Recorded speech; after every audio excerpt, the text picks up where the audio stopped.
Good evening. Well, it's evening for me. Hello, everybody. How you doing? It's just me this evening.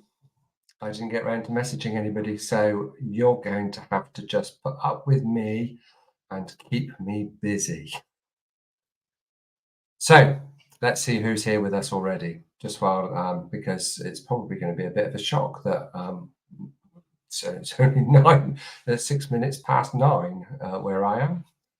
So yes, not as late as usual. As very often, Vicky Ware is top of the shop. Good morning. Morning, Vicky. How you doing? Stella, let me see when that was. I need to come off. So you were just 1 minute too late. Otherwise, you could have beaten Vicky. Yeah, Vicky, you could have beaten Vicky. And now you're saying good morning to each other. Hi, Dawn. How you doing? And hi, Hoofing Warriors. What's Vicky saying? We are farmers, up early anyway. I get up after the lives. Yeah, but you could have had an extra hour in bed sleeping. That's the point. Hi, Dawn. I stayed awake after all. Just another hoof nerd. Hoof nerds are good, aren't they? We're all hoof nerds. 3:45? What have you been doing? Hi, Toya. How's Dom? Is he cooking?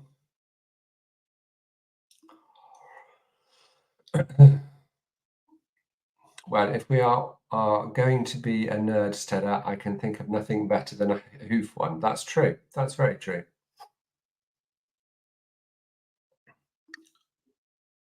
Hi, Aston. How you doing? From South Africa. Becky Bragg. Hi, evening all. Gosh, Dawn, you will be tired. Stella, I watch the lives on my phone in bed. Hubby asleep next to me. That's a picture. That's a picture in my head now. Janet Welsh, evening all. Heather from something Banks, Yorkshire, on holiday. Oh, very nice. What's the weather like? We've had a nice day here in France, but now the heavens have opened. And just before I came live, we had a small power cut. So if it goes, it might go at a moment's notice, and I might not be back. So we'll make the most of it, shall we? Hi, Angie. How you doing? Hi, Bonnie. Now, I'm sure I saw you earlier on this afternoon for me, which would have been morning for you. Hi, Bonnie. Great trim, by the way. Hi, Marianne Wilson. Good afternoon from chilly northern Alberta. Got a nice fire going. Oh, it's not cold enough for a fire here yet. It's not far off. I hardly ever see the end of the lives because you've got to get up early, I'm assuming. Poor Gary having to deal with all the women. I'm sure I'll cope, Stella. I'm sure I'll cope. Hi, Ingrid. And hello, everyone. Hi, Charlie Brown. How you doing? Come on, Gary, shake a leg. You don't want me to shake a leg right now because I'm sat here in shorts. My legs aren't pretty. Angela Gardbuck. Evening all. I'm betting 8:08. Oh, so you are having a bet on me now, are you? And I actually don't know what time I started. What time did I start? It was 4.5 minutes ago. So what time was that? Oh, that was definitely 9:06. So it would have been 8:06. So you're 2 out. 2 out. Right, now I've lost where I was. Oh, here we go. Oh, and Dawn, you've nodded off too. I don't blame you. I don't blame you at all. Hello from Norwich. We were up that way not so long ago. Working, unfortunately. Yes, I was working today. I was trimming about an hour outside of Bordeaux today. Had some lovely ponies, some of my regular clients. They're awesome. They have a track as best they can and just maintenance trims, really. Lovely to catch up and have a coffee. Okay, so I haven't got anything planned. So you're all here. Ask me questions. What are burning questions that you'd like to be answered? Or I'll just have to go through the group. I did have a quick flick down.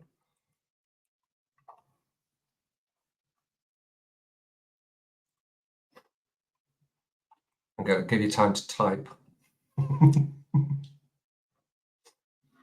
I was thinking when I was trimming some of the horses today, there was a place that I went to that had a cob and a sport horse and a Shetland. And the cob grows really chunky bars, and the other two, not so much. The cobs took ages for me to get down, and they always do. And I thought that was really interesting, and I thought I might talk about that on the live. Some horses, and they're all kept together. They're all on the same track. It's interesting, isn't it, that some horses can grow a bit more of parts of the foot than others. Oh, so Melanie has said trimming the bars. So yes, with trimming the bars, you want to get them down to the hard sole plane. My tip is that if you're not sure whether you've got to the hard sole plane, it's when you can actually see the water line and the white line. So that's nice and clear. Don't try and take off the bars all at the same time. So if it's a bit chunky, don't try and chunk it all off. Use your knife, and you're taking, be gentle, be kind to yourself, and just take a slither off at a time. Some horses you don't have to take off very much, and then others it'll take a little bit longer. And remember, those bars, the true bar only goes down to about a third from the heel. It comes down about a third of the frog. So very often, if there's overgrown bars, you can often see a fracture. And that fracture is actually usually where the bar ends. So you can actually see that. So yes, trimming bars, usually with a knife. Some people use a sole rasp. I've not used one, to be perfectly honest. I find the knife much more, it's just easier for me. I have been trying the Bonsai Nippers because I know that some of you have perhaps not got the strongest hands, and they work very well too. I know there's two different types. There's a type that is slightly angled, so they don't look like mini nippers. And I think that's actually quite handy because you can start at the bottom of the bar and you can work your way up to the heel. It's not going to give you a tidy bar, but it's going to potentially help you get those bars down to where you need them to be, and then can tidy up with a knife. So yes, that's what I would say on bars. I hope that helps, Melanie.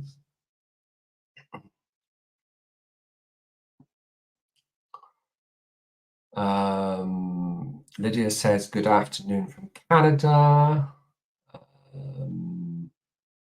Bars, do you always use a loop knife rather than clippers? I can use a handed knife, a loop knife. If it's on a bigger horse, sometimes you can actually eat, and the bars are really big, you can actually get your nippers in there and get, because let's face it, all bar is hoof wall.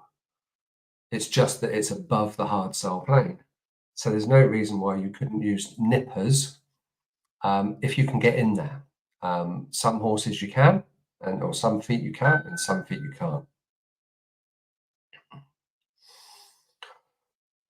So that's really good questions on bars. I just used an angled bonsai nipper yesterday for the first time, and a little different but handy, yes. And like I said before, I didn't get the bonsai nippers necessarily for me. It was more to help you and people coming on to our challenges that have maybe struggling with the knife or haven't got quite so much pressure. Um, Pressure and the ability to use the two hands. I know some of you may be a little bit older, perhaps a little arthritic, and I wanted to find something that would make life easier for you. And the bonsai nippers are doing very well. Also, if you've got little flaps of frog and you're not confident with the knife, because we don't like going in and trimming the frog aggressively, but if there is bits that are flappy, then those bonsai nippers get in there really nicely, and you can be really accurate, much more so than with a knife, I have to say. So yes, I love the bonsai nippers, and I'm starting to use them more and more. What's Dawn got to say? After trimming the bars better on my boy, he is so much more comfortable. Thank you for. You're very welcome, Dawn. So what I'll tell everybody about that then, Dawn. So Dawn was asking about bars on. I can't remember whether it was on. I think it was on Challenge Club. I think, wasn't it? I have so many video calls. I can't remember. And I said I'd have to have a look, and Dawn sent me a picture of the area in question, and it was just a little lump. Shall I see if I can find it? Hold on, let's see if I can find the picture, and then I can share it with you. Bear with, because I am doing this off the cuff.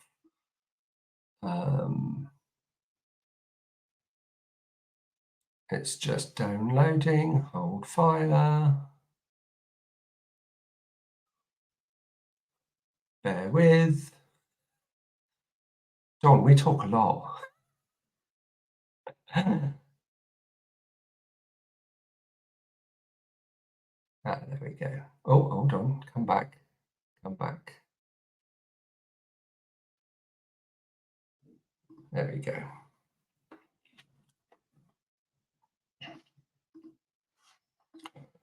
Right, here it comes.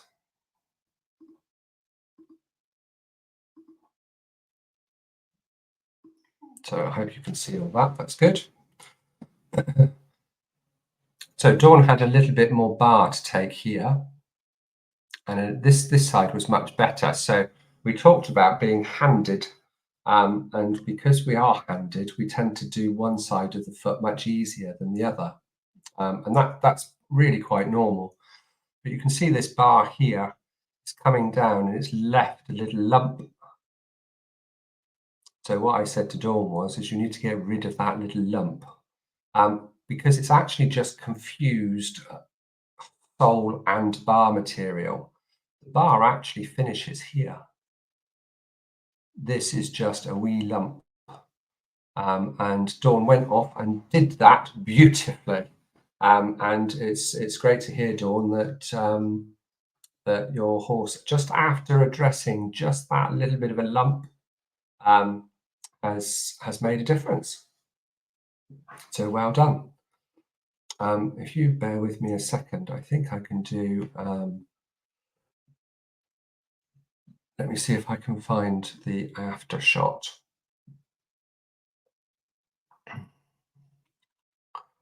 Bear with me a second, because Dawn has sent me a lot of pictures. Here we go.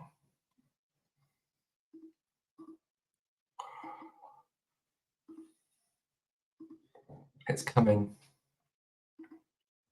There you go. So you can see you've got the water line and the white line coming down here. It stops here, and then we've got rid of that lump, and we've tidied up this side as well.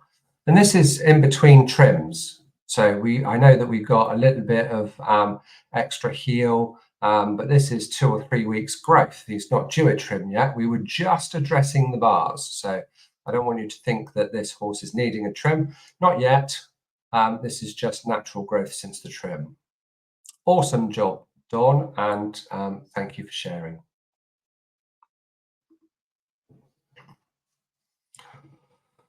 Oh yes, it was on Challenge Club. I knew that when we were talking, I could see your face, so it couldn't have been on a live. And I wondered whether it was on a 10-day challenge. I couldn't remember. Oh, interesting. Looks familiar. Yes. And that bar can travel all the way around the tip of the frog, but it's not true bar. It's just where the bar is overgrown, and then it's the sole and the bar materials got confused, and it puts a mono bar in. But really, it shouldn't be there. Lots of horses that we come to when we're first starting that as a new client don't have the bars taken down to the hard sole plane. They can be massive, and it takes a little while for them to realize that they don't need to be there. Dawn says, I bought a left-handed knife and it worked a treat. Good. I can't work with my left hand. I really admire people that can. Everything has to be done with my right hand. My right hand is the one that does the work. People that are more ambidextrous, that's great. That makes life a whole lot easier.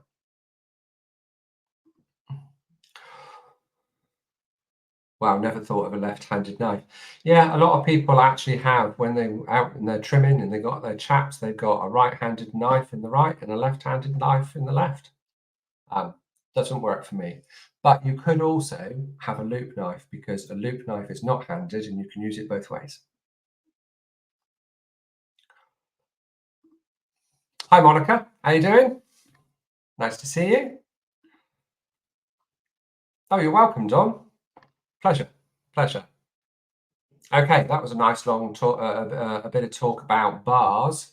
I've run out of comments now, so what are we going to do? Shall I see if there's something on the page that we can look at? Right, let me share my screen and then we'll go through the page together. But if you've got any other questions, then please put them up.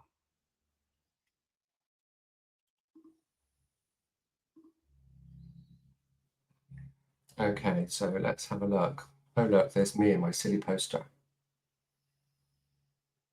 Yes, Dawn, there is a live tonight. Kathy Price. That was a little post about concern after being footy after a trim, but she's been in contact with her HMB Pro and has been given excellent advice, which is great. I think what we've got to think about with when we've got horses that are going through any level of recovery, it's not always going to be plain sailing.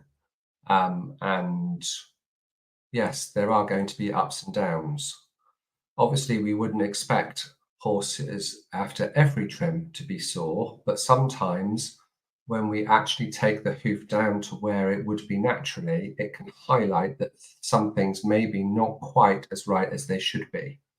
So I think that's really interesting. But like Kathy said in this post, that her HMB Pro is on the case and giving excellent advice and guidance, which is we wouldn't expect anything else. So if you've got HMB Pro, the first thing to do is go to them first. Glad that you're on the right track, Kathy.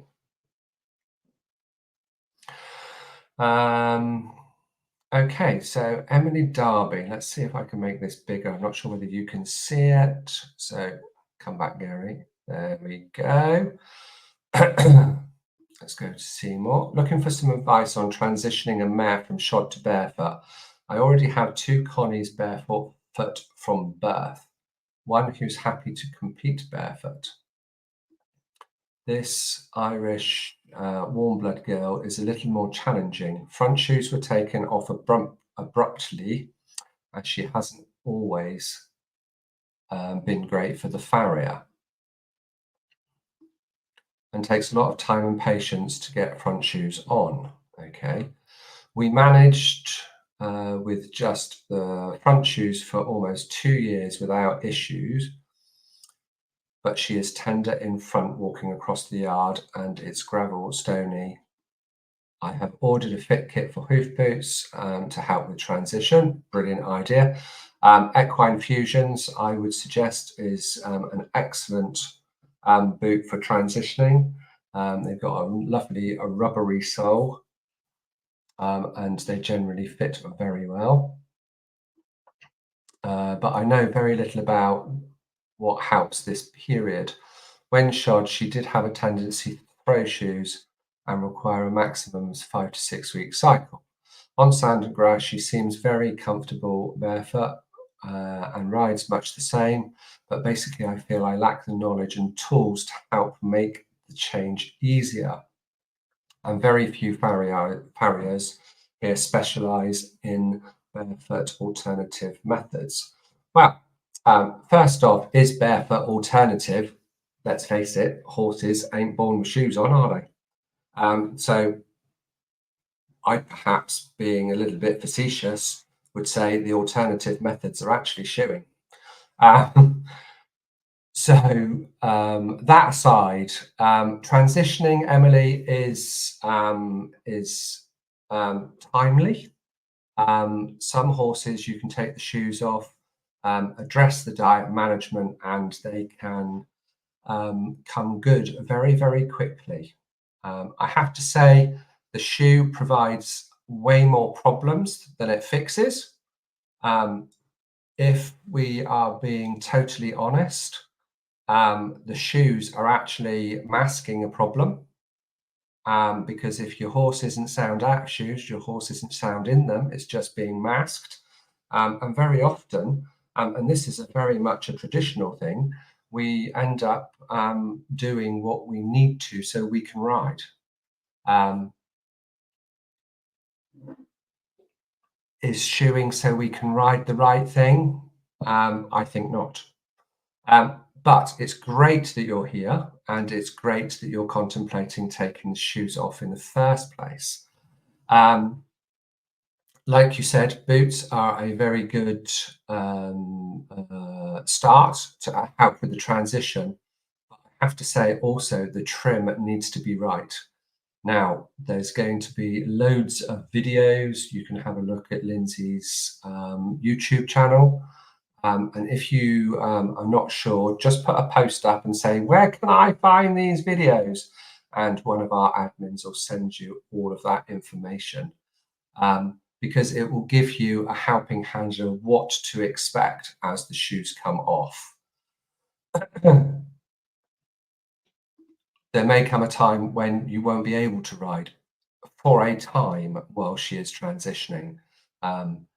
You didn't, I don't think you said how long that how old your horse was and how long that they'd been shod, because that can have a big impact.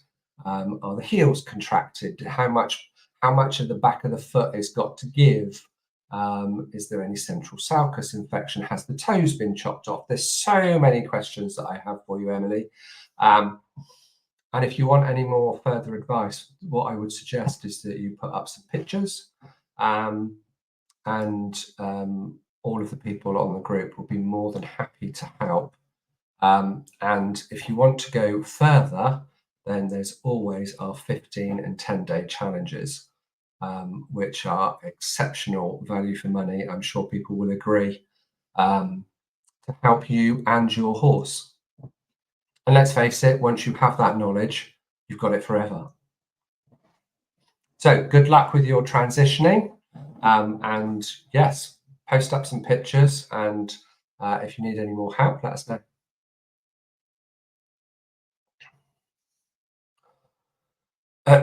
Okay, so this is Leanne. Pony potentially has gastric ulcers. Got vet coming out to scope him Tuesday. In the meantime, anyone experienced with gastric ulcers? I'm new to the pony ownership, but my boy is now on a track system. Great. Grass but hay stations. Okay, so that's a halfway house. That's really good. And an HMB pro tending to his feet. Oh my goodness, that's great news to hear, Claire. I'm wondering if stress has caused potential gastric issues, as he has had a lovely life being a companion prior to being with me since last July. He is 11 years old and a hill pony. I'm learning a lot from here, and I will look to offering self-select herbs in a buffet. What will hopefully get started, that will hopefully get started this week. So any suggestions, welcome. A bit more, oh, look at him. Isn't he awesome? What a handsome face.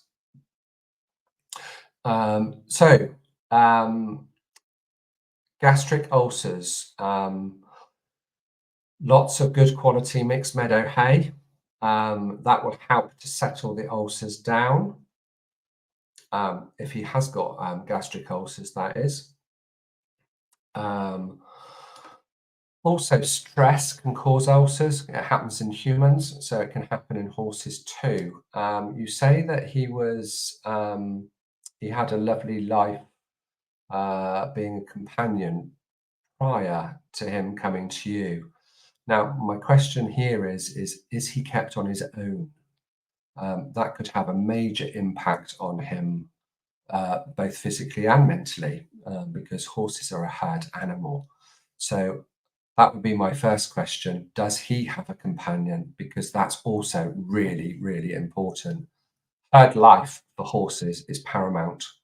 And even in some countries now, and I believe, I always get mixed up, Sweden, Switzerland, it's actually against the law now to keep horses on their own. And I think that's a great law. I think that's a great law. So yes, I hope that helps. It sounds as though you're doing what you can with regards to the track system. You've got a HMB Pro. I just hope that he's got company. And if he hasn't, can you perhaps share your track with somebody else? All of those things that need to be thought about. And yes, keep us informed of how you're going. Right, I'm going to go back and see how many people have commented right now. Oh, I better stop share first. There we go.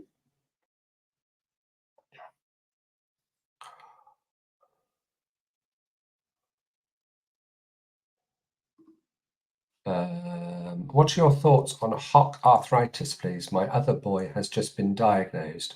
He's only 9. Wow. If he's been diagnosed with hock arthritis or any arthritis, it's just about inflammation, isn't it? So everything that we can do to limit that inflammation, and wherever that arthritis is, movement. So that will keep it at bay as much as possible. Arthritis can't be reversed, but it can certainly be helped to be halted with the correct diet, lifestyle management, and completely anti-inflammatory diet. So sorry to hear that. And yes, seeing he's only been 9, I can't remember what his history was, Dawn. Has he always been with you? Had he been shod in the past? Has he had any issues with his back end? All of these things can have an influence. But at 9, if we get everything else right, it shouldn't get any worse. That's the good thing. That's the good thing. Okay, my boy had a massage yesterday, and on his report, it said his toes were long and the heels were low. Like it was a bad thing. I'm glad that you've got the eyes and you're giggling your face off because you know better, Anne, don't you? You know better. It's interesting, isn't it, that how we've got all of these equine professionals that have these opinions and want to share it, and with very little found proof, or no proof, really, no proof at all. So yes, it is great. It is great that you are on board advocating for your horse. But what I find really sad is that person that came to do your massage for your boy is potentially going around and encouraging people to have higher heels, shorter toes, and they can't see that it makes a change in the body. What I'd be asking is, my boy had a massage today. How was he in his body? Was he pretty good or was he not? We had a lovely lady on Norfolk workshop called Diane, and she was a body worker of varying types. I think she did body work of something or other. She also did sacrocranial, and she came on the workshop to learn. And she says, "Oh my God," she says, "You have just changed my life because I am seeing all the differences in the body when the feet aren't right. But now I know what the feet should be like to be right. I can so see it. I end up treating horses that the feet are right and their body, it's almost like they don't need me as much. But the ones that the feet aren't right, I need to see them every 6 weeks."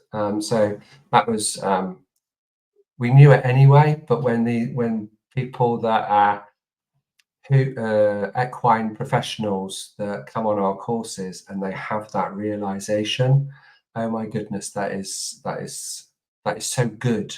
And these people need to be encouraged, don't they?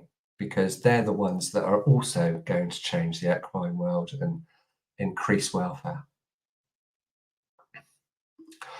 Hi, Vivienne. Good morning. Great to see you too. Hi, Trudy. Late to the party. Hi, everyone. Don't worry, Trudy. You can always catch it on catch up.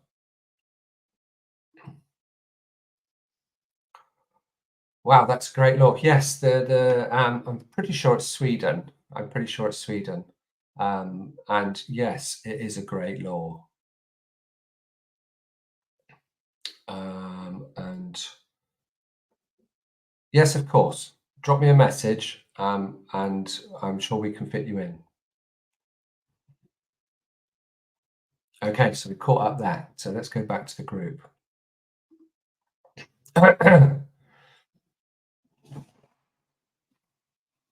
So that was the ulcers. I know I haven't shared my screen yet.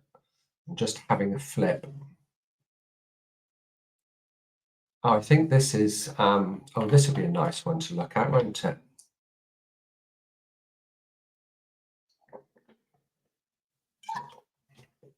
Sorry, getting a frog in my throat. I'm not used to talking so much.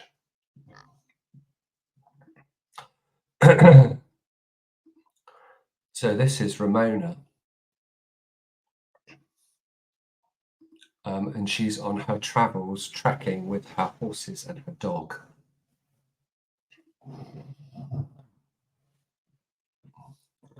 So yesterday we spent the night at one of our favourite places. We walked a few kilometres on asphalt so that the tour wouldn't be too hilly for Golfy. That's the older boy. I remember that in 2019, 2020, I mostly put hoof boots on the asphalt. People told me that they would wear their hooves off. No, they don't. You're finding that out now, aren't you, Ramona? I can tell you, no, the horses don't wear their hooves off. They just do perfect jobs of self-trimming. That means that your trimming assessment will be really easy this month, Ramona. So Ramona is German and lives in Spain. You can see her tent there. And she's got electric fencing so the horses can be free when they're not working. There's Ramona. And there's her dog. And I've forgotten what his name is. Old Boy, I think. Old Boy. Don't it look lovely? Just taking your horses off and just going and having an adventure. Look at that. Awesome. Beautiful. Oh, did you stay in that? That looks very cozy. Very nice indeed. I'm a little bit jealous. I wonder if that was cold. Hello, boy. Playing in the stream. Dinner.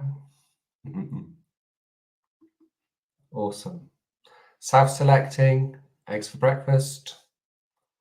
Beautiful. Adventures with the ponies. I didn't actually get a chance to actually see that fully. I just skipped past it. Okay, so what we got next? Oh, thanks, Debbie. Just watched back a couple of lessons on the 15-day challenge. Wow, just loved how you see new things every time. I'm glad I'm on this journey. Yes, and I think that's probably one of the benefits of the 15 and 10-day challenge, potentially over the in-person workshops that we hold, is that what you watch, what you see, and what you get is available for you forever. When you come on the in-person workshops, there's a few things that we make available to you, but not the whole 10 and 15-day challenges. But then you've got the bonus of seeing us and talking to us in person about your horses and all of that too. So that's why we do both. That's why we do both. So thank you for those comments, Debbie. That was lovely. Time for Friday favourites. Oh, Stuart actually put a comment. Yes, I did read this earlier. I've come across a vet that is not only sensible, but also asks valid questions and offers possible solutions. Oh, and she loved the track. Oh my God, can we clone her, Stuart? That would be awesome. Claire Wood says, any recommendations for low sugar haylage in the UK? I have 3 horses struggling with a bout of COPD. It can be a problem, and they are normally fed hay year round. Treating with a nebulizer at the moment, but I think removing the dust from the equation whilst treating will aid recovery. Maybe need to look at long term. Okay, so let me stop sharing that a minute. So hay versus haylage. Haylage is usually cut earlier on in the season and has more moisture content, and is much more palatable. So horses can get a little bit porky on it because it's much more palatable and they eat more. It really does help with horses that have breathing problems, but haylage obviously is not a natural product. The product within it is natural, but the process of fermentation is not natural. So I would always edge towards good quality mixed meadow hay would be my first option. Now there is another option, which is, we call it wrapped hay. So it's cut as hay, it's dried as hay, it's baled as hay, but then it's wrapped. So then you've still got a little bit of moisture content. The fermentation still happens, but it's much drier when it comes out, when it's cooked, so to speak, which is 2 or 3 months later after wrapping. So wrapped hay, if you're going down that route, would be better than haylage. So you're going to have to ask questions. You have to ask questions to your supplier, your farmer. What they call haylage, is it wrapped hay or is it haylage? You need to ask those questions, and it still needs to be mixed meadow. You don't want it with rye in it. And a lot of horses do very well on wrapped hay when there are breathing problems. But even with the wrapped hay, it's more palatable. They tend to eat a little bit more, so you end up having to up the movement as much as you can. So I hope that helps. So wrapped hay would be my go-to. What some people have done that I've come across, the farmer, they know that's got really good hay, doesn't wrap. So they end up buying the hay. Fortunately, they had somewhere that they could store it outside, and then got somebody else as a contractor to wrap the bales for them. So you've got two different things happening. You're buying your hay because you know it's good quality hay and it comes straight off the field pretty much, and then it gets wrapped, and then you're in control of that. So that's another option. And of course, when it's wrapped, you don't need to have it stored under cover. It can be stored outside. You want plenty of wrapping on it though, because birds, crows, rooks, they can very often pierce them. And if the plastic's pierced, that can make the bales go off, and then it's useless. You can't feed it to horses; it'll make them poorly. Okay, so where did we get to? Hello, just back from Sorrento, restaurant not Italian. Hi Annie, how you doing? That sounds very nice. What did you have? Hi Lisa, I'm surprised how little body workers are taught about hooves. I know. I've taken a few courses, and even in my acupressure class, when I brought up feet, it was blank stares and crickets. It's quite frustrating, isn't it? We have all of these equine professionals that have opinions about feet, and those opinions are very strong in most of the time. Now, with very little, if any, proven research, we know that there are a lot of science papers out there, but that 95% of them have all been done on cadaver hooves and have not been replicated on a live horse because they've got 3 other legs. So you can't do these studies on one leg and come up with this hypothesis when you haven't looked at the horse as a whole. Lever forces, tearing of the lamina from the front of the foot because the lamina are going to tear, and all of that. It just doesn't happen. It just doesn't happen. And you all are Phoenix warriors and hoof heroes that have taken the challenges, are all proving that. And Mother Nature does all that for us, doesn't it?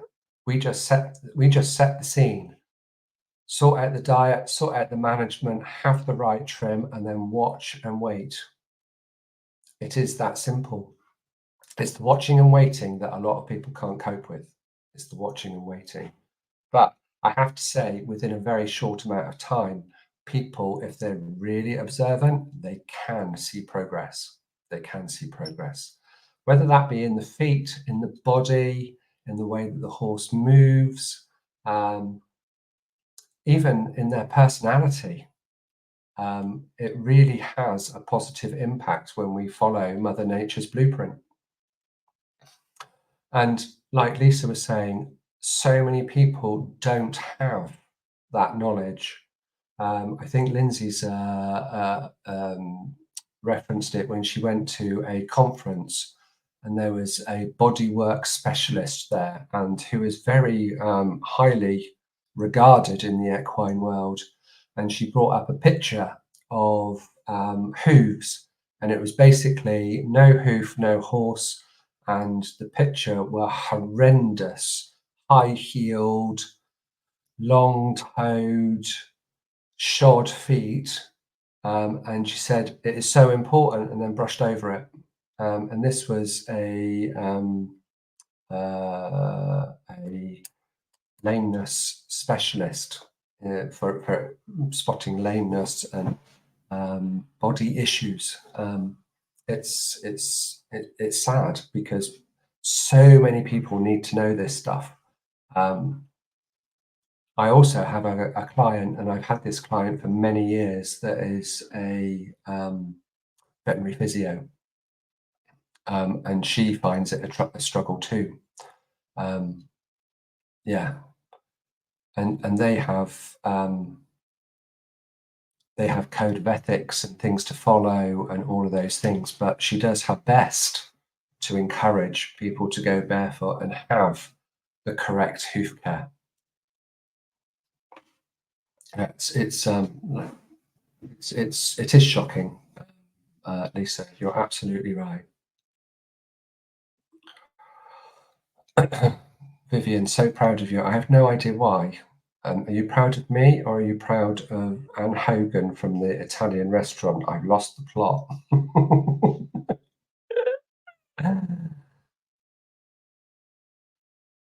You're doing a great job. I bet Lindsay is looking in quietly. Maybe she actually only just got home just before I went live, so she could be lurking. If you're there, Linz, if you're still up, I might be over for a glass of wine after. Drop me a message. If you're not, I'll leave you alone till tomorrow.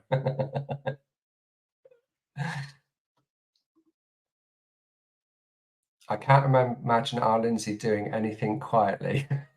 But I bet you're right. Yes, you're absolutely right. Trudy, yes, you're right. Racked hay helps. Yes, it does.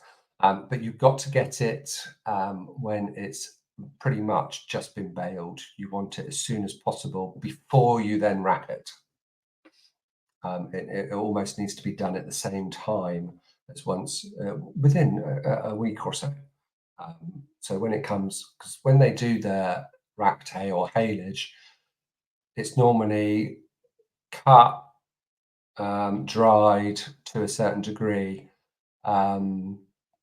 baled, and then as soon as all the bales in the field are done, the wrapper comes round. So it's all done pretty much as a process. But racked hay is the way to go, as opposed to haylage, albeit that there are some people that get away with haylage. We talked about earlier gut ulcers. That was at the top of the shop, wasn't it? Now, if your horse is suffering from ulcers, then I wouldn't necessarily want to go down the route of haylage, because or wrapped hay, because the pH value changes in the hay once the fermentation process happens. It gets more acidic. Hay is normally on the neutral scale, but once the fermentation process takes place, it goes more acidic. So if we've got ulcers going on in the gut, then perhaps the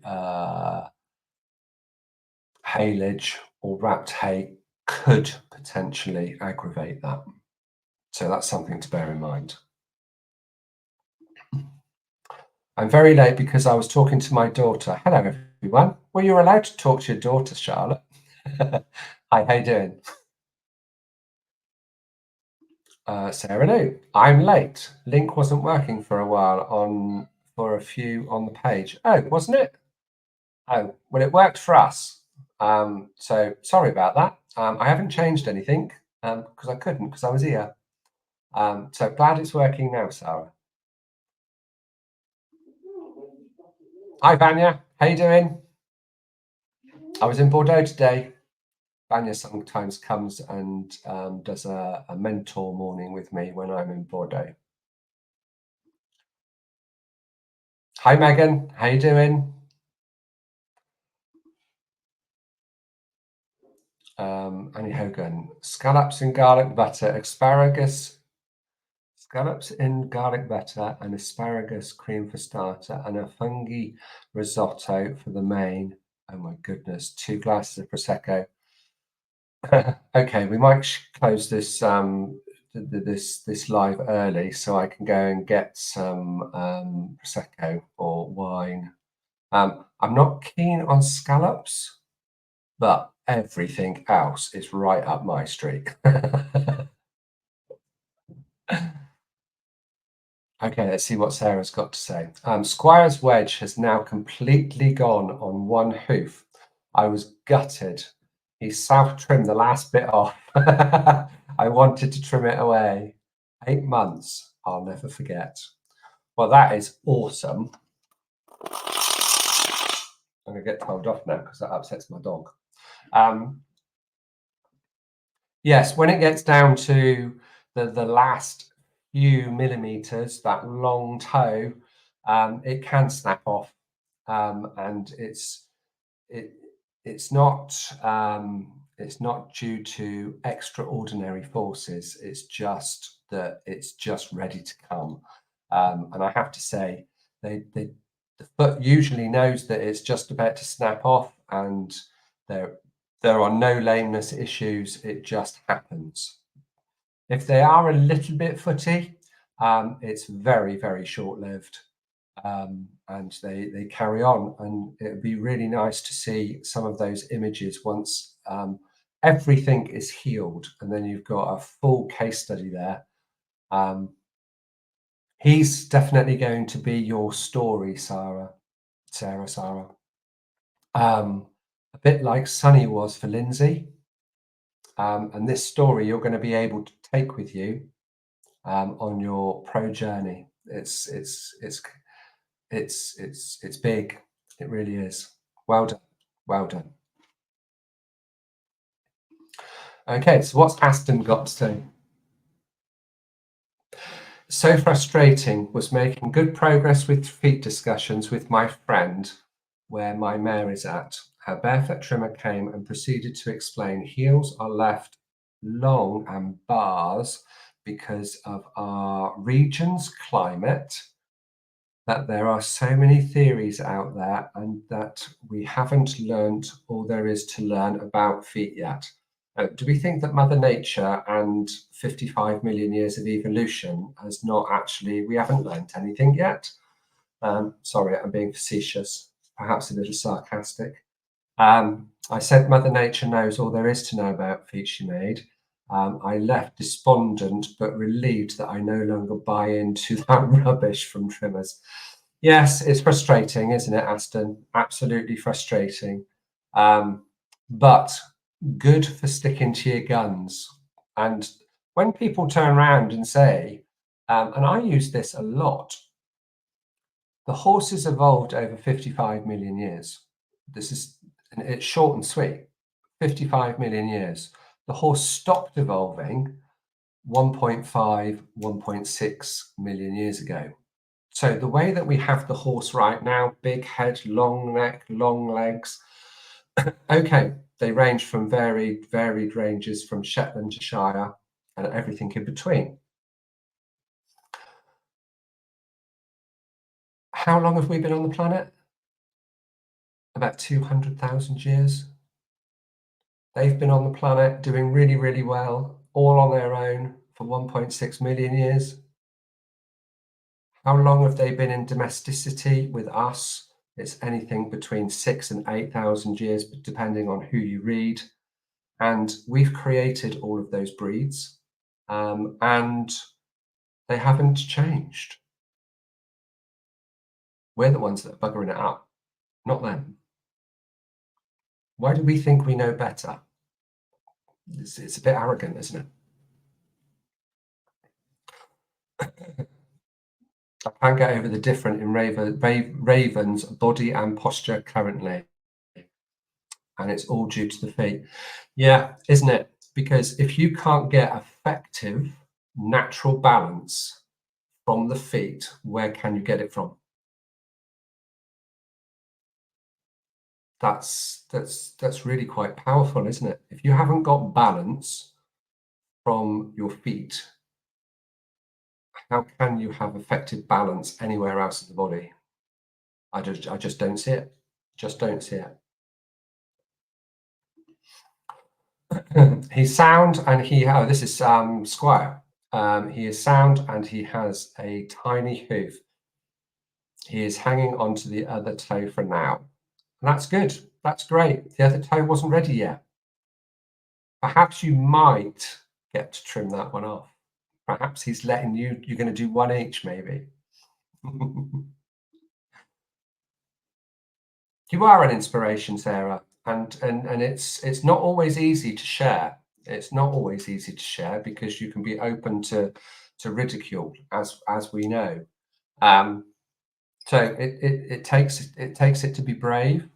The other night when I was on with Lisa, Lisa is so itching to show you her case study of Maisie and that cob, and she's pretty much in the same situation as Squires was. Um, and the owner is actually a vet nurse. Um, she contacted us. She found the Phoenix page. We put her in touch with Lisa, and they have become the best of friends. And Maisie's owner has just not wavered. She just basically took it all on board, did everything as Lisa instructed her to do, and it's just gone amazing.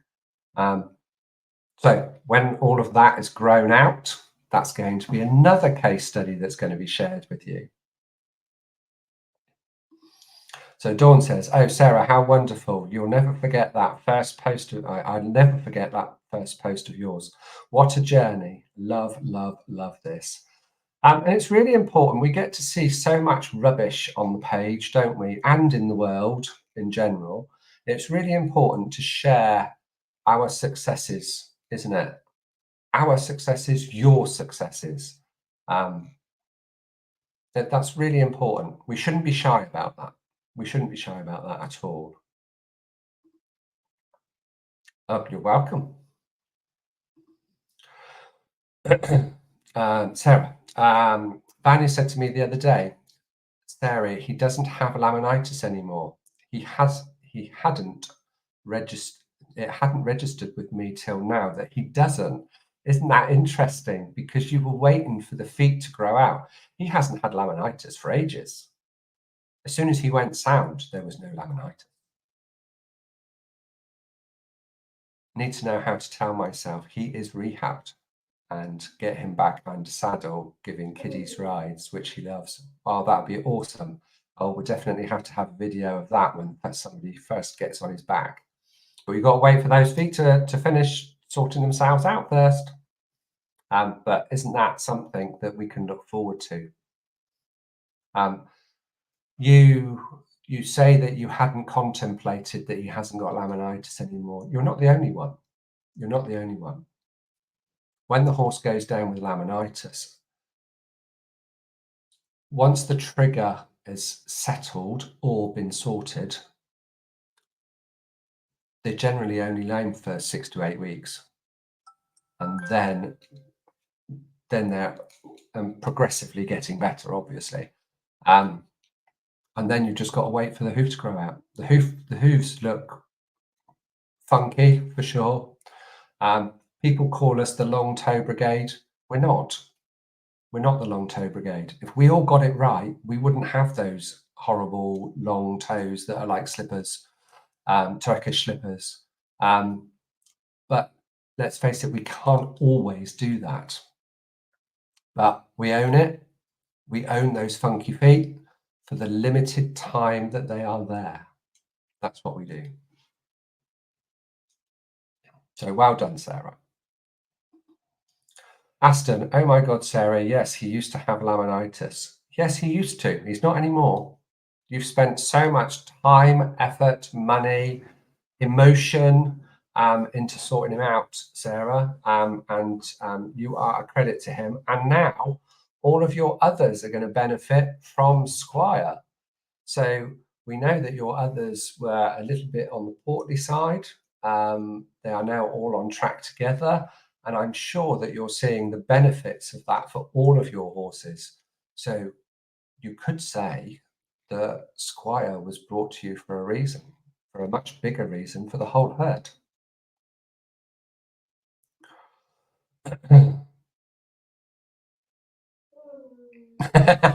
I need to put the kid in bubble wrap and tie him on. Yes, but perhaps we need to actually, yeah, we need to be safe. We need to be safe with our children. Yes, we definitely need videos of that, Sarah. Don't rush it though. Don't rush it. After 6 to 8 weeks, are the laminae still painful for the horse? Usually not, as long as the trigger has been addressed. Sometimes we don't know what the trigger is. Not so long ago, it was probably 2 or 3 years ago, we had a change in hay, and one of our mini Shetlands went down with Lammy. And we couldn't identify that there was anything else that changed. It was newer hay, and it was probably off of a different field, but it didn't have rye in it. It was still mixed species, and basically her gut just had to heal because we couldn't find any other trigger. So yes, she was pottery, and she would lay down a little bit to start with, but she was still eating and drinking, just feeling a bit sorry for herself. And then her gut got used to this newer hay, and she improved. So we couldn't identify anything else, and she's in a herd of 10, and none of the others went down with it. So she's our yellow canary. We have to provide what we can for her, and then she keeps the rest of the herd happy and healthy. So a bit like Sarah's Squires. So Squire is actually Sarah's yellow canary that will in turn keep all of her herd very healthy. Oh, hi, Vivian. Well, yeah, I'm sorry you're late because we're just about to finish. Well, we've finished all the comments. So that hour went quick, didn't it? Now I'm going to go and have a glass of wine. I'm not quite sure when we're starting again next week, so let me just check my calendar. I don't think we've got a lesson on Monday. So yes, we'll be back Monday or Tuesday. I'm not 100% sure. But have a great weekend, everyone. Thank you very much for joining me, and see you soon. Take care now.